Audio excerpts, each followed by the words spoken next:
ये पानी का जग है, अगर इसमें से नीचे 5 छेद कर दिया जाए तो आप ऊपर से कितना भी इसमें पानी डालिए, ये जग कभी भरेगा नहीं, हमेशा हमेशा खाली रहेगा। भारत के सरकारी खजाने का यही हाल है।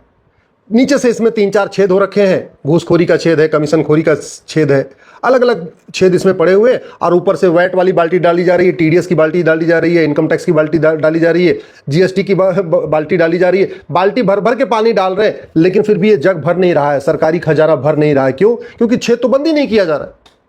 सच्चाई है कि जब भारत की जीडीपी 40% थी, आचार्य चाणक्य के समय में, जब चंद्रगुप्त यहाँ राज किया करते थे, उस समय ना इनकम टैक्स था, ना टोल टैक्स था, ना रोड टैक्स था, ना वैट था, ना टीडीएस था, simple one nation one tax था। और आज भी दुनिया के कई देशों में इनकम टैक्स नहीं है, आप खुद भी गूगल कर लीजिएगा, दुनिया के कई देशों में इनकम टैक्स नहीं है, और वो हमसे ज्यादा डेवलप्ड है, हमसे ज्यादा विकसित है।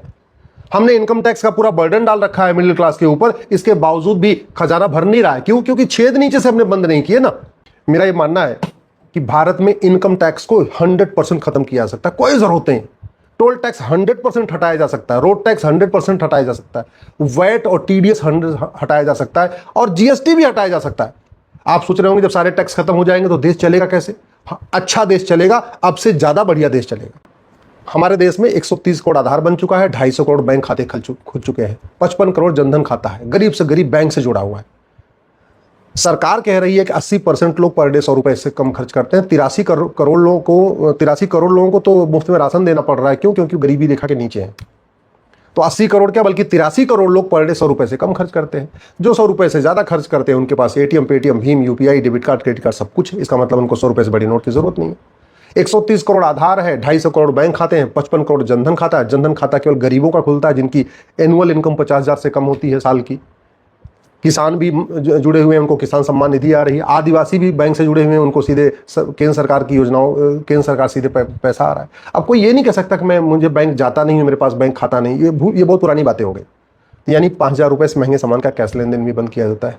130 करोड़ आधार है, हर प्रॉपर्टी को आधार से लिंक किया सकता है। आदमी चाहे स्मार्टफोन खरीदे, चाहे मोबाइल खरीदे, जो भी सामान 50,000 रुपए से महंगा है उसको आधार से लिंक करते चले जाएंगे, तो साल में पता चल जाएगा अच्छा इस व्यक्ति की कमाई कितनी है और ये खर्च कितना कर रहा है। भारत में करोड़ों लोग ऐसे लोग हैं जो इनकम टैक्स देते हैं साल में 12 लाख रुपए पे। वो कहते हैं जी हम तो 1 लाख रुपए कमाते हैं, और साल में कम से कम 3 करोड़ 4 करोड़ रुपए खर्च करते हैं। हमेशा बिजनेस क्लास में चलते हैं, 7 स्टार होटलों में रहते हैं, सब कुछ करते हैं, लेकिन वो सारा पेमेंट कैसे कर रहे हैं? कैश में कर रहे हैं। और वो आधार से लिंकिंग है नहीं, पैन से उसकी लिंकिंग है नहीं, तो सरकार को पता ही नहीं चल रहा कि एक व्यक्ति कमाता कितना है, खर्च कितना करता है। तो एक तरफ टैक्स का बर्डन पड़ा हुआ है, व्यापारी परेशान है जीएसटी से, मिडिल क्लास परेशान है इनकम टैक्स से, बेचारे ट्रक ड्राइवर, टूर ट्रेवल वाले परेशान है टोल टैक्स से, सब परेशान है। समाधान इसका है वन नेशन वन टैक्स। सारे टैक्स खत्म कर दिए जाए, केवल एक काम कर दिया जाए, 100 रुपए से बड़ी नोट बंद कर दिया जाए, 5,000 रुपए से महंगे सामान का कैश लेन देन बंद कर दिया जाए, प्रॉपर्टी को आधार से लिंक कर दिया जाए।